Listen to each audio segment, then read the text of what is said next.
When you are referring to family, there is no such thing as perfect. Every family is unique, and that is what makes them perfect. So in this video, I'm going to be talking about what I think will make a perfect family. So if you want to inculcate some of these tips into your family to bring you that ultimate family or that ideal family I wish to have, then follow me on this journey right to the end of the video.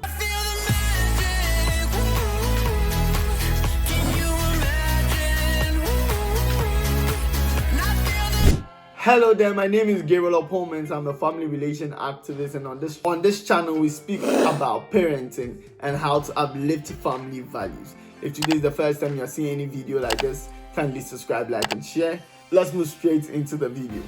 I have noted down 5 elements I think that every family should have, and this element will blow your mind because honestly speaking, I base everything on scripture, including these particular elements. And firstly, I would like to let you know that the ultimate factor for a perfect family is God.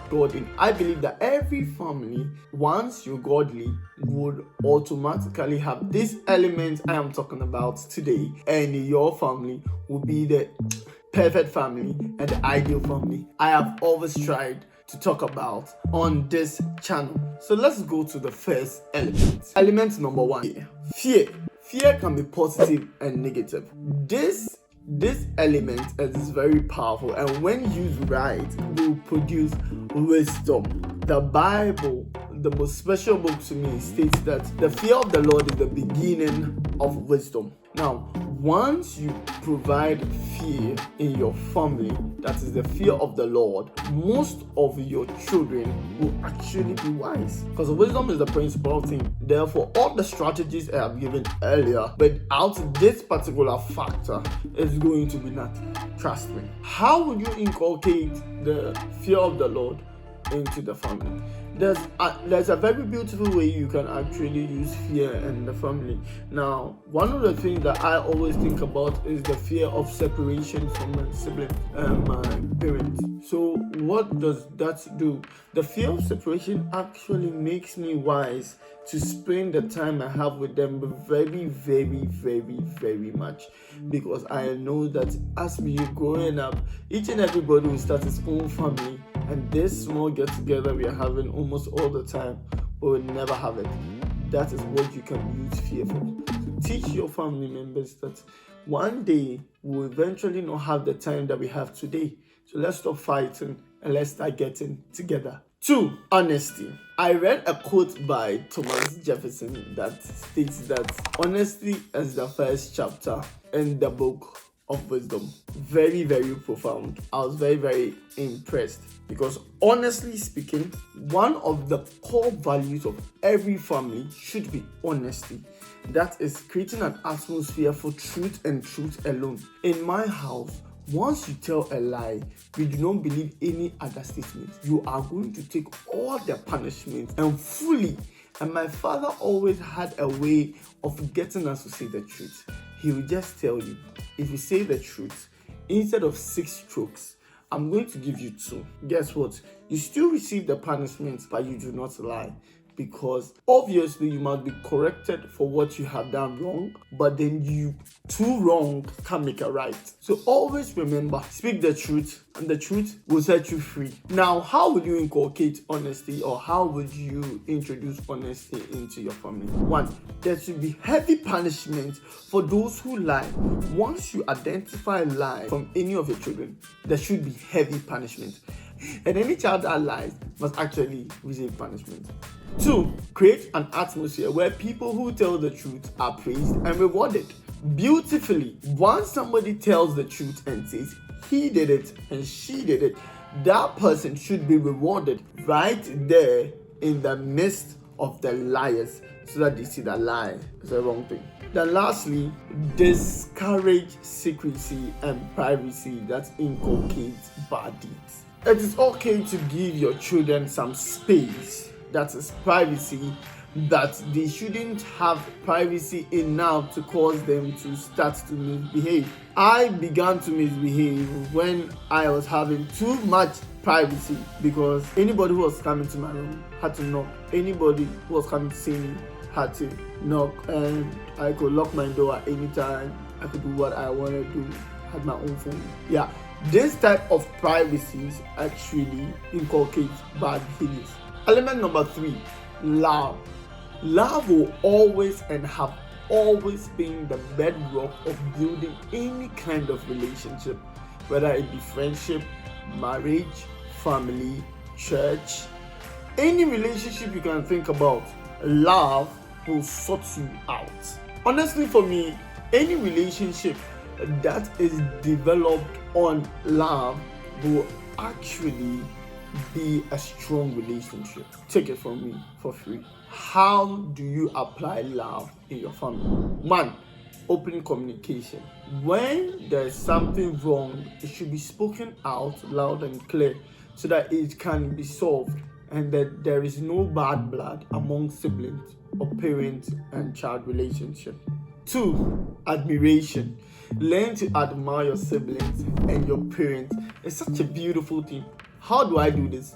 I sit back and I watch my siblings and I look at their lives and how people feel like they want them to be their siblings. And such things make me excited to have them as my siblings. Now, my siblings are actually very, very interesting because I have stood by somebody who actually said to me, I wish that boy was my brother. And he didn't know he was pointing to my elder brother. I felt so... I was blushing and I told him, that's my elder brother. I've heard so many times people say, I wish your dad was my dad. And anytime I go home, I stare at him and say, wow, that's my dad. Admiration would bring love. 3, trust. Build an environment that inculcates trust. Now, you should know that in a family, once trust is broken, it will be very difficult to build because we are together forever. So try your possible best not to create an avenue where trust is broken. Always speak the truth, always be fair, and always stick to what is right. This is how to build trust, no matter what the situation is. And the last one is hugs.